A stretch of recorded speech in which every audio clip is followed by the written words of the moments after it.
You are listening to the e-flux podcast.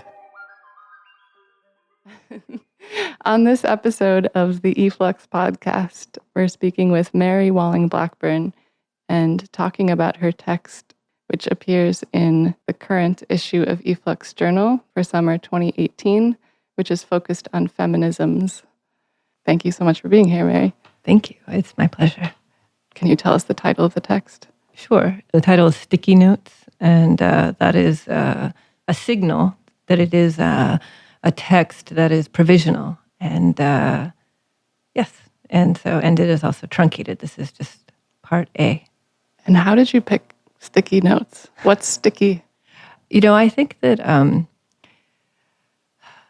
the invitation to write about feminism at this particular juncture is particularly tricky. And I would say that one aspect of it is that my former students, some of them have been absolutely clear as women of color that feminism for them is white feminism. Mm-hmm. And white feminism is another tool of oppression. Mm-hmm. And so the invitation to discuss it becomes complicated because perhaps the keyboard is sticky with a kind of symbolic killing off of the white feminist. So is it a self-killing, and because I'm maybe in the process of doing that or not? Another sort of aspect of it when I think of that is that many, many years ago, decades ago, I went through a sexual harassment and rape prevention program training, a 40-hour training, where you interface with the legal system and representing people who have gone through some sort of assault and helping them also negotiate medical treatment and perhaps therapy, whatever their choices. Mm-hmm. And I can remember in the training that I was very macho about my training and hardly moved. But then the one moment where that was cracked was when the training had a Rolling Stones song come up while there was, a reenactment. And what was the song? It was Under My Thumb. And I remember being shocked because my father used to bellow off-key Rolling Stones lyrics growing up, and I had a kind of affection. So I had a sort of affection for the misogyny. So I was thinking of, isn't there a Stones album that's Sticky Fingers? And so Sticky Notes in some ways was my own implication of the way my own misogyny can also be fogging up the lens. Yeah. If that makes sense. It makes a lot of sense, and it opens up a lot to think about. One question, when you were talking about the training you were going through, you described before the Rolling Stones song in Confluence, you talked about feeling macho and not moved. And I was wondering, or not moving? Not moving. I mean, it wasn't that I was wondering if you could just talk a bit more about I think that one of the central influences of my own experience of gender growing up was my mother. And my mother is from a long line of women who are extremely tough. They had no choice to be anything other than that. Yeah. This long line of waitresses. Yeah. And so I think that, let's see here. Can you restate your question? Of course. Mm-hmm. What was the thread? So it was just hearing you say macho about the training around abuse victims and then being unmoved or not right. moving. So I think one of the ways that one is trained, when one is trained by one's family to be macho, at least in the context of the women in my family, it's that it is a tool, that there is that having an emotional response will do you no good in terms of an emotional response to victimhood. So you can have an emotional response as a kind of aggression, but not necessarily an emotional response in relationship to someone else's victimhood. And I think that part of that is that if you respond emotionally to somebody's victimhood, how are you able to act through a scrim of tears? And also, and then, are you blinded by them and cannot move? And then I think also there's a way that, that if you are emotional, in a sense also, then do you have two victims together? I'm not saying this is right. Right. And I'm not saying it's the only way. Right. I'm just saying that was how I was raised. Of course. To be clear. Yeah. Understood. Yeah. And I'm thinking about what you just said with like the scrim of tears. And you also mentioned a lens before. And that reminds me a lot of how you begin your text in this issue. There's a lot of screens and optics. And I'm wondering if you can talk about the choice to begin there. Sure. Well, I begin with a walk through Times Square with my mother. And I have a number of early memories in Times Square, which was a very different place in the 70s. Initially, my mother was working at the Howard Johnson's there, which no longer exists. And my aunt was also working at the Howard Johnson's. And it was a place where a lot of the sex workers, hustlers would come in to have breakfast in the morning after, or their dinner, breakfast dinner. And so that was one way that I would hear about Howard Johnson's. And another aspect of Howard Johnson's that doesn't make it into the text is during the blackout, my aunt had to get home. And everybody who worked in the kitchen, there was a group that had a car together that had no headlights. So they hung out the window with flashlights and brought my aunt safely home to Brooklyn through that, and because there were no streetlights and there were no lights, so the city was just this dark canyon. And so anyway, they traversed the canyon. Yeah, they traversed the canyon. So I had memories like that, which maybe are best for this American life. Come on. Well, it is an American life. And I think that's also important. That's something we talked about a little bit in regard to your text while you were working on it, was just the specific North American life that you write through. And I think that something that I just wanted to say, and will say here, that I appreciate about it is how much you relay this American life, your American life, and in a way that is so honest and also so, divergent from sort of typical American lives, if there is such a thing, or even the kind of, this American life that would end up on the radio show, if that makes sense. Well, one would hope so. That it wouldn't. Because this American life is a kind of seductive structure to digest any aspect, all classes, coordinates of American existence. And so I don't want to traffic in that. And I want that which is miscreant to remain intact. And so that's why I, in some ways, tease about that. And I also, I flex between the two.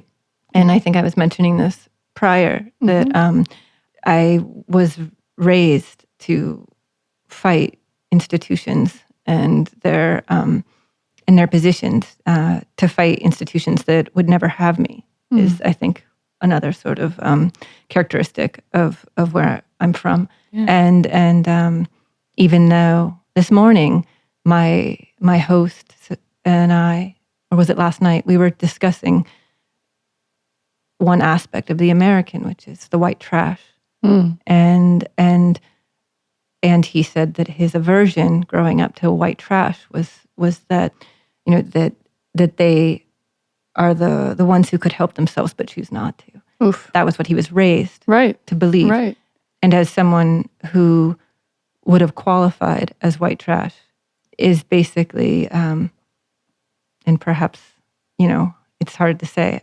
Now I'm in this hybrid space where I suppose that flicks on and off. But I think that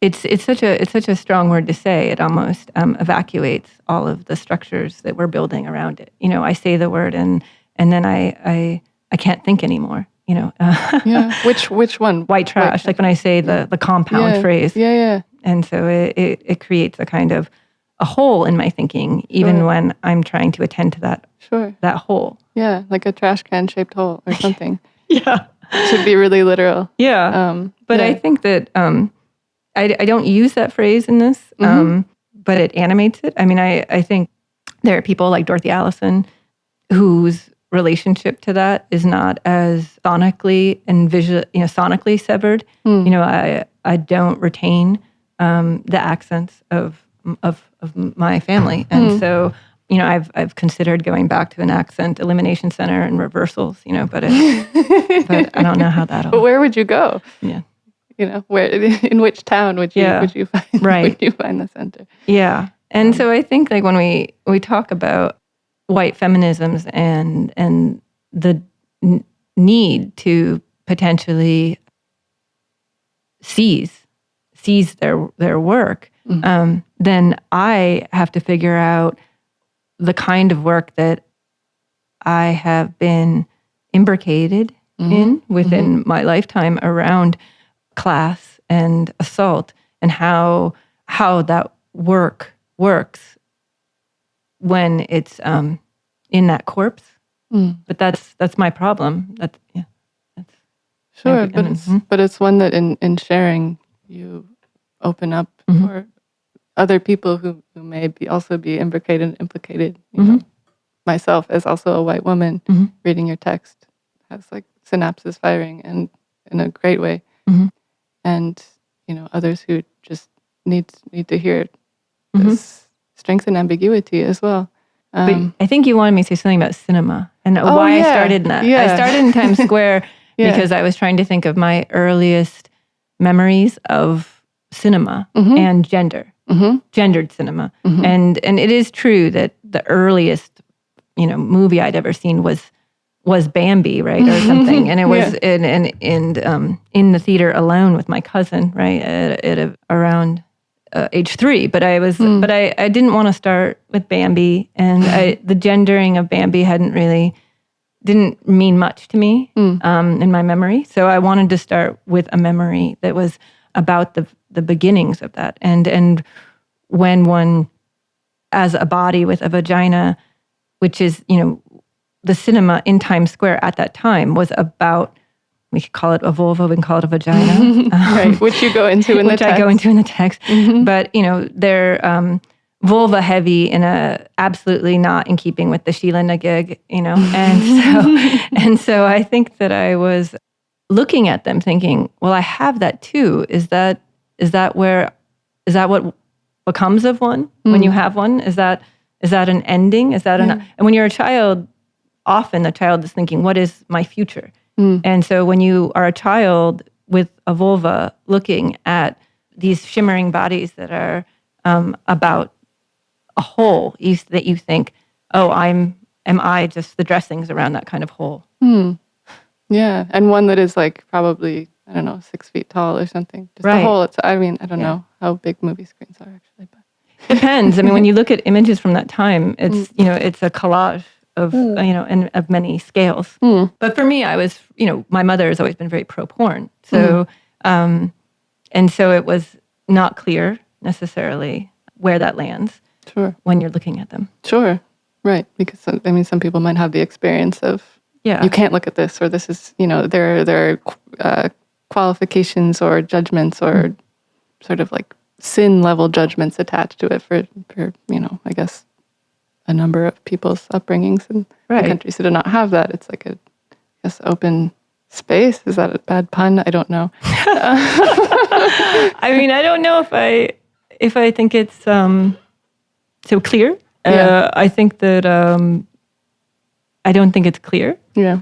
But I do think that I was also interested in the way that when you look at a really basic book, it's in art education, like Camera Lucida, right, by Bart. You know, it's so much about short meditations on optics, and you know, and it's limited to the photograph, and the mother animates it. But there's not a kind of consciousness around gender. And there's not a kind of consciousness around, it feels to me, around a lot of the violations of empire. Yeah. And so I think that I was hoping that I could be as nostalgic as Bart, but be sticky. Maybe. Yeah. Yeah. I'll put, yeah. Well, I don't know. I interrupted you also. So. I don't mind that. So that's also another sort of class marker, is that you know, middle and upper class people are really against the interruption. So. True, and I mean, yep. So I don't mind. Cool. Yeah. Speaking of classes, you'd mentioned a term that you've spent a lot of time with, you know, very interesting and productively, which is miscreant class. And I'm wondering if you can talk a little bit about your definition and work within and around that term.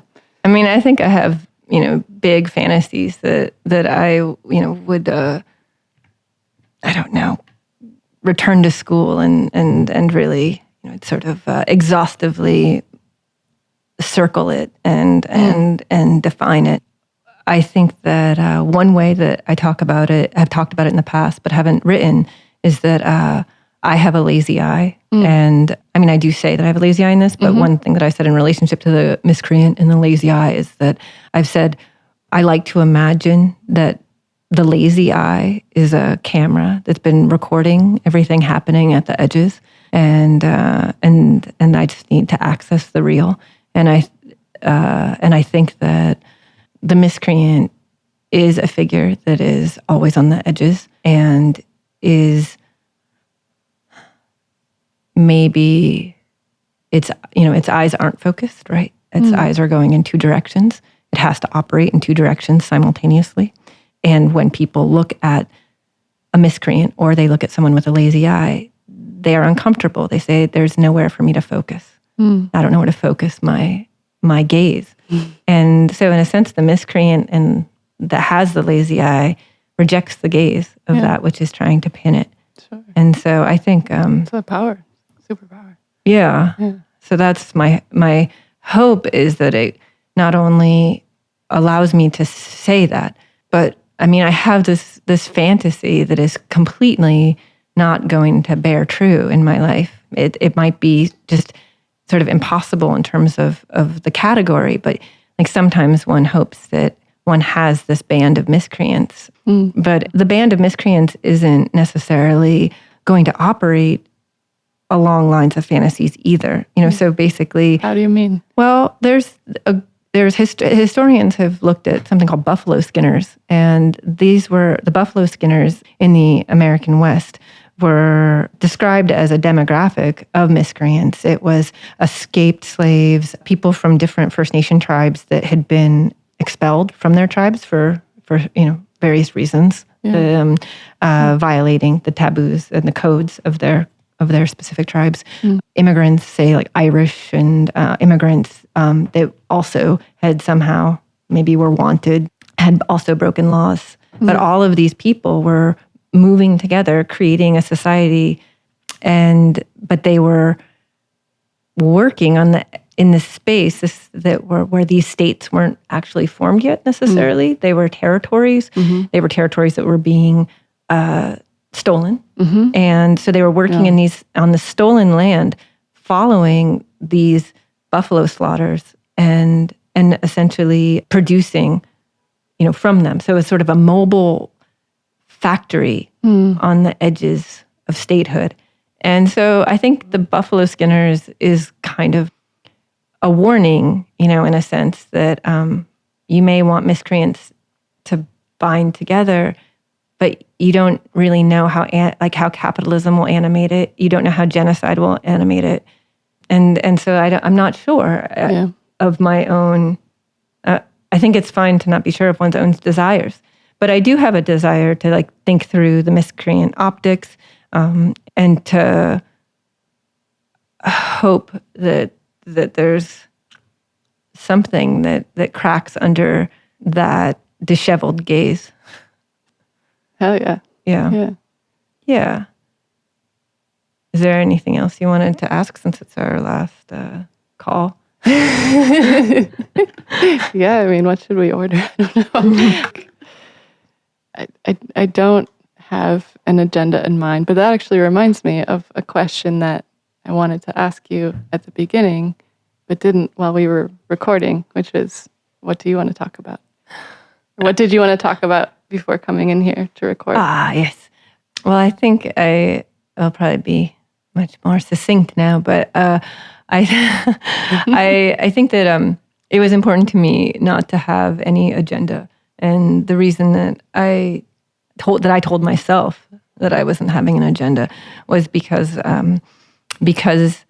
I try to make clear to myself that I want to institution certain state powers in very specific ways. Then why would I try to execute a kind of control within this interview? Why would I, when I am trying to not fall into that structure? Right. And I think that and operate outside of it. Yeah, exactly. And really operate outside of it. Yeah. I mean, I think that I want things to be messier. I want things. I don't want. I am suspicious of people who feel that that they can operate with a kind of dignity, and I think that that I think that position we often see in social practice, and I think that it is an extension of the missionary, right? And so to think that there's a right, to think that there's a dignity, to think that you are saving things. So there's all these ways that... And that there's one way that dignity would look like. Yeah. And everybody better conform or actually die. Yeah. No? Yeah. So I think that that's part of it. Yeah. Even though one person I collaborate with and continue to is Beatriz Balanta. And, she warns me that this public vulnerability and this public messiness and this public pointing towards the miscreant is giving too much ammunition to, in a sense, because she's right when she says I've never been someone who anyone is going to defend, and that has been how it's functioned. And so she says, if they're not going to defend you, why pour into that? And why? I think... Why pour? I think that there is a depressive part of myself that says, well, we're all in this stage of a kind of devouring. We've created a realm, a world that is... in this state. And so what do I have to lose, really, on one level, when there's much being lost right now? Why do I have the privilege to retain what I have? These are things that I would ask myself. So if I were to be careful with you, then that would mean that I, in a sense, actually believe that we should protect our things. And I don't know if I could really intellectually create a really solid argument as to why anyone gets to protect their things in our status, in our state. Yeah. So in the end of the article, I said a footnote says something about the rich, about that I can't recall because Let's I find it. don't remember. What is it? We're scrolling down to the bottom of the screen. It's it's up to us to introduce our rich to hell, but then it's also we are introducing hell to ourselves because this is a privileged site, So, and that's our responsibility too, I suppose. Yeah, all those things, and it's all sticky. And I love that you left that last footnote as a sticky footnote for readers of this text and the footnote lovers. The footnote lovers. There's always more than you'd think. Yeah, the footnote fetishists. Exactly. And to further appease them, I wonder if you could just tell us what, because this is Sticky Notes Part 1 through 3. Yes. There are more, like you said. What might we look forward to in the next installation, which is a very 19th century magazine? Well, I know that Beatriz Balanta, who, as I said, I work with sometimes, is invested in moving into these sticky notes and writing her own sticky notes into this. And so I think that what we've discussed is her own interest in thinking about the dead white woman and approaching the dead white woman. And so I know that will be one movement through it. I know that what I've been thinking through, I'm trying to recall, but I'm definitely thinking about medical waste, and I'm thinking about who makes these medical products and their relationship to femicide, which there is one.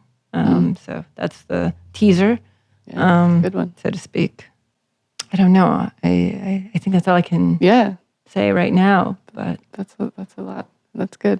And I do remember one other part, which is I think that one thing that animates all of this in terms of the dead white woman and these feminisms and these sticky notes is the fact that I grew up in a time where there was a spike in serial killing in California, and so there was also a kind of cognizance of that. So I think I'm also in the next piece thinking about imagining what it means to take modernist architecture, the glass house, and perceive it as a kind of mousetrap for the serial killer. And on that image, Mary Walling Blackburn, thank you so much for the conversation and for being here. Thank you. Of course. It's always a pleasure to talk to you. Likewise. And we'll talk soon.